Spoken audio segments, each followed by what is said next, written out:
It's time for the Daily Stand Up Podcast presented by AgileDad with your host, Lee Henson. Without any further ado, let's get started.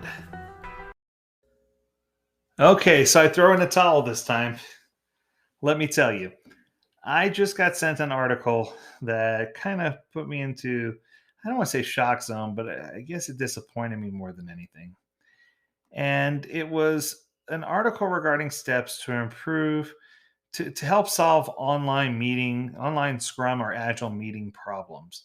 Now, the article was written in such a way that I have a feeling that the people who wrote the article are or could be less experienced. So I'm not going to dig on them too much. I'm not going to reveal who they are, but they gave three pieces of advice to help. And I'm not sure that I necessarily agree with these three pieces of advice. So I'm going to read the advice off to you. And then I'm going to tell you what I would have done to make this different or how I would have approached this using the same exact three pieces of advice that they're giving. So here we go. The first one says, I check that all active participants who can contribute on a Scrum meeting have done so. Okay, here's the deal. I have done this where I've asked people, now let's go down the list. Charles, do you have anything to say? How about you, Barbara? What about you, Cynthia? Jose, do you have anything for us? And what I can tell you is number one, it gets old real quick. And number two, people don't enjoy being called out.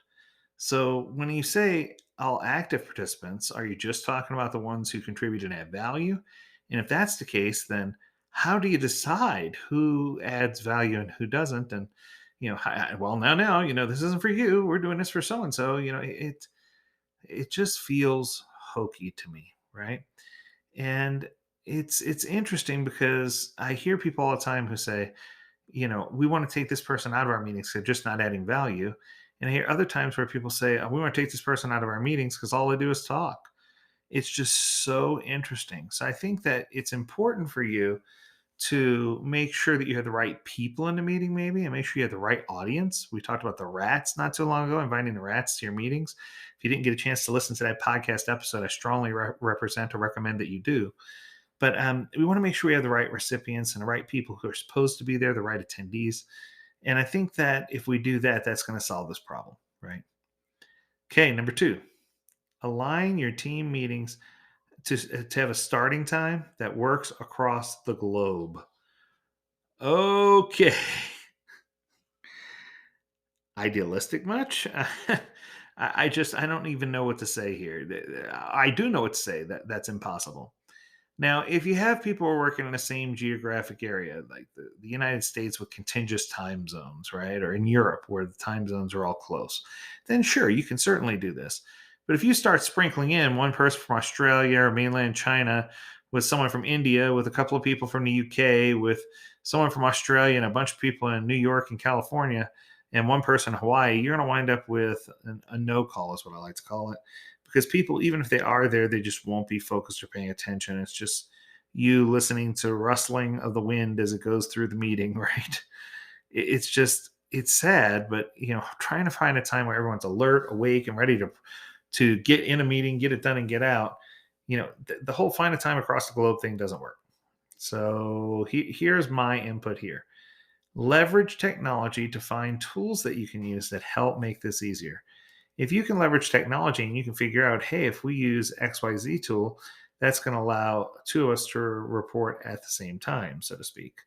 And when I say the same time, anyone who's in my time zone can update the tool. And then when I come in the morning at a time that's convenient for me, I can listen to those who've updated and then I can provide my update. And what this does is it gives active people a chance to participate in Scrum meetings without having to try to find a time that works for everyone around the globe. Because the truth is, there's usually not one. Okay. Third piece of advice is properly onboard team on the retrospective scope and theme. Okay. I think what they're trying to say here is make sure that the team understands that the retrospective is to provide a common goal that we're all going to work towards during the next sprint, and that we all need to collaborate and agree on that goal. And it just felt like to me when I read this that I get what they're saying about having a scope and a theme, but I also feel like there are better ways to. I don't know. This one was one that I struggled with a little bit because I think that if people want to communicate, that they should be communicating live. And there's lots of good retrospective techniques. I guess I'll do this. So the book is called Project Retrospectives by Diana Larson and Esther Derby. Fantastic book. And it gives you all kinds of great ideas of things you could do and why the retrospective is so important.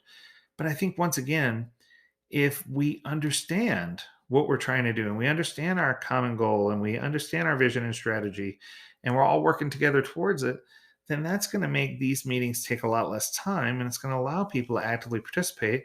And it's going to show you that, whether no matter where they are across the globe, right, that you're using tools to help them understand how to align, whether it's retrospective sprint planning, no matter what it is, you're getting people aligned and you're getting people to sign off on the things that are most important.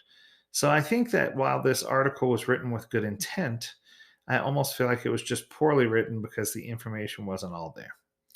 So there you have it. Another great episode. I want to say thank you again to all of you who are subscribers. This is awesome. I love having you here. And, we'd love to encourage you to listen more. There are lots of people who still need to hear about this podcast every single day, 15 minutes or less, usually 10 minutes or less. It's a great shot in the arm to help you get started about any agile topic that you could possibly think of. Speaking of which, if you have a topic you want us to discover, send it over at learnmore@agiledad.com where we'd love to talk about it. Until next time, stay healthy, stay well, and stay agile, my friends.